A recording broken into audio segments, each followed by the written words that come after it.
So I have over 200 smartphones, and a lot of them is oldie but goodies of their time. So I'm starting a new series that's called Oldie but Goodies and How Smartphones Have Aged Over Time. So let's have some fun. So in 2015, Samsung released the Galaxy S6, a device that was powerful, it was beautiful. The Galaxy S6 was the smaller brother of the Galaxy S6 Edge Plus and the Galaxy Note. This was the year that Samsung made some questionable changes. That's right, with the Galaxy S6 lineup of devices. Let's talk about it. Welcome to another episode of Oldie but Goodie. So let's have some fun. Sit back and relax and get your popcorn ready. Oh, this phone is so beautiful. And follow me on this journey. Let's go.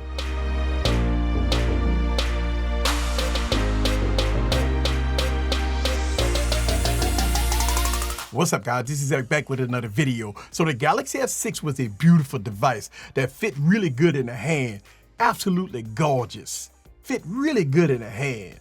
I mean, it was a perfect one-handed device. Let's talk about the specs though. The Galaxy S6 had a 5.1-inch Super AMOLED 1440p display that was 16:9 aspect ratio. It had the Exynos 7420 processor, which Samsung did not want to use the Snapdragon 810 processor due to the massive overheating issues that it had. The Galaxy S6 had 3 gigs of RAM, 32 gigs of storage, no SD card support. Now, as far as cameras, it had a 16 megapixel camera on the rear and a 5 megapixel camera on the front. Now, as far as the video, the Galaxy S6 can shoot up to 4K 30 frames per second. Now, powering the Galaxy S6, you had a 2550 milliamp battery. Now, this device is running Android 5.1.1, which is end of life for this device. But it's still being sold on Amazon for $115. I will leave all product links down in the description below.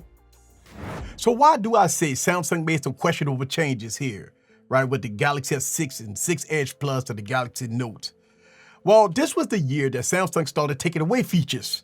Remember the removable battery on the Galaxy S5? Gone. The Note 4? Gone, right?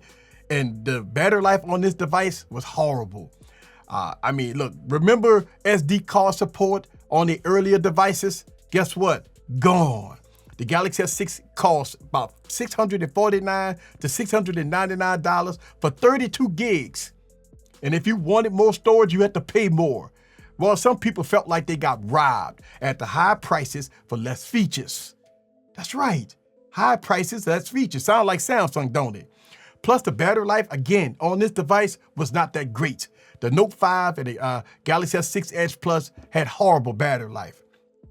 And not having SD card support with only 32 gigs of base storage, that was a huge letdown. People was upset about that, especially with the previous devices having SD card support and a removable battery. Samsung took a huge risk, a huge gamble with the Galaxy S6 series of devices. And to me, I don't think it paid off well for them. So looking at the build quality of the Galaxy S6, this was a beautiful piece of tech. Very lightweight with a flat display. Now, speaking of display, over the years with my Galaxy S6, I'm having complete burn-in with this device. Yes, AMOLED displays over the years, absolutely, I got burn-in. But before the burn-in, this was a beautiful display, deep blacks, vivid colors. But my display is completely destroyed. I got this burning all over the place on my display. Now, Samsung did retain the headphone jack. The build quality on this device is really good. You know, I mean, almost 8 years in, I'm not having no issues as far as cracked screens or anything. The only problem that I have on the Galaxy S6, as far as the design, is screen burning. That's it. So let's talk about performance. Samsung didn't fall for the banana in the tailpipe, putting that disastrous Snapdragon 810 or 808 processor in this device that pretty much killed devices like the HTC M9, or even the Microsoft device, one of my favorites, right? But I couldn't use it, it was unusable. The Microsoft 950 XL, right? Instead of using the Snapdragon 808 or 810 processor, they used an in-house processor, which was a very good move. The performance was really good here. It wasn't overheating issues with the Exynos processor. Now, it had TouchWiz on here, so you had that TouchWiz lag on here. But playing games was okay. I was playing games on this device and did a very good job. Come on.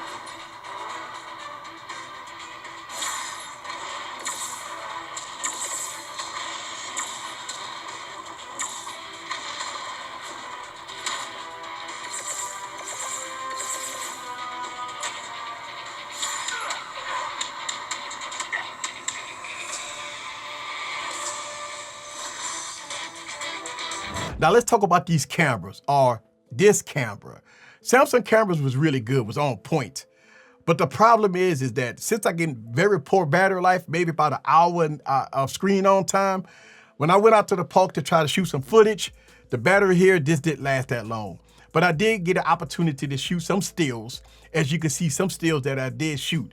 The quality is really good, a little bit over saturation, as what Samsung was doing in the past to make your photos pop. But overall, the footage on here is really good. Now, as far as the video was outstanding on this device, 4K 30 frames per second. But unfortunately, since I got battery degradation, when I got out to the park to try to film, no, it just wasn't happening. Wouldn't happen. I got a couple of shots in, and as soon as I turned on the video, I might have got it maybe about a few seconds before the device cut off because the battery in this device is shot. So here's my conclusion. The Galaxy S6 is a beautiful device with great cameras. I mean, the cameras on here was really good, but I had some issues, such as poor battery life. Listen, I got complete battery degradation on this device. There's no way that I can get no more than that, about an hour screen on time. Very poor battery life here. This was the reason why people wanted the removable batteries, but unfortunately they took it away. Next was burn-in. After years using this device, yes, I got complete burn-in with my Galaxy S6. But as far as the overall design, it was beautiful. Listen, I like doing these oldie but goodie videos, right? Let me know down in the comments below if y'all guys enjoyed me going way back, bringing back some memories. This device is almost 8 years old, man. And I had a great opportunity to fire this device up and to use it for a few days. Unfortunately, I didn't get the best experience due to battery degradation, and plus the burn-in on this device is pretty bad. But I didn't get the best experience. But I was thinking about like changing the battery. But if I change the battery, I would have to change the display. And I probably won't do that on the Galaxy S6 because if I change the display, if I change the battery, I might as well spend $115 and get another device. Samsung really brought the design to the next level, coming from the Galaxy S5, going to the Galaxy S6. It was a beautiful piece of tech. The only problem that Samsung had at the time was poor battery life. The Galaxy S6 Edge Plus, the Galaxy Note 5, and the Galaxy S6 had very bad battery life. But overall, I like doing these oldie but goodie videos. Y'all leave y'all comments down below. Let me know what you think about the Galaxy S6 in all its glory. See you guys on the next video. Peace. Beautiful. Wow.